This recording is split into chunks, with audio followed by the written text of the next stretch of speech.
The Gilded Trap.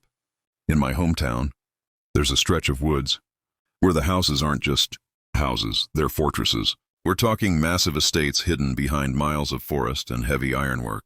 One night, one of these homeowners, a guy who probably thought he was invincible in his high-end zip code, spent a few too many hours at the bar with his buddies.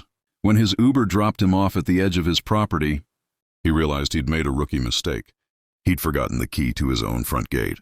Instead of calling his wife to let him in, his pride and the whiskey made him think he could scale the 7-foot iron fence.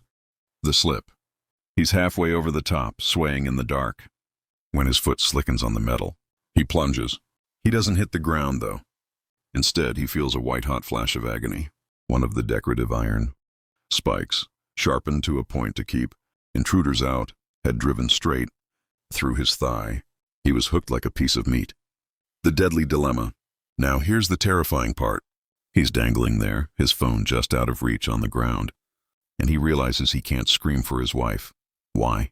Because their house is equipped with a high-speed automatic sliding gate. He knew if his wife heard a noise, she wouldn't walk down the long driveway in her pajamas. She'd just hit the open button from the bedside remote. If that gate started to slide, it wouldn't stop for him. It would simply grate his leg against the stone pillar until it tore him apart. He had to stay silent to stay alive. The longest night. He spent the entire night hanging in total silence, biting his lip to keep from screaming every time his weight shifted. He watched the sun crawl up through the trees, losing blood, shivering, just praying his wife wouldn't check the mail before she looked out the window. When she finally did wake up and saw a body hanging from the perimeter, she called 911. My dad was one of the firefighters who responded. He told me they couldn't just lift the guy off, the spike was too deep. They had to use a metal saw to cut the actual iron picket out of the gate while the guy was still attached to it. He ended up being saved.